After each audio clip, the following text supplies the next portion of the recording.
pale kileleni angekuepo labda JKT Tanzania, ningekwambia Tobi usio na wasiwasi, yule ni tembo juu ya mti.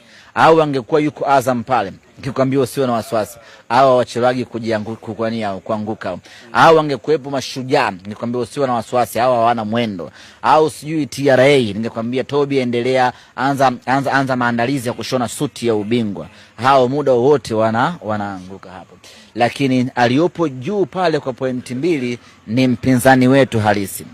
Lakini ana uzoefu mkubwa wa kukaa hapo juu. Maana yake ana uwezo wa kujishikilia kwa pointi 2 hizo mpaka tamati. Kwa misimu 5 amekaa hapo juu.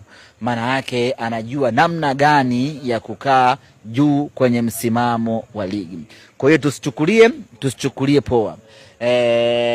Ni mtu mwenye uzoefu, ni mtu ambaye ashakaa sana hapo, anajua namna gani ya kukaa hapo na namna gani ya kumaintain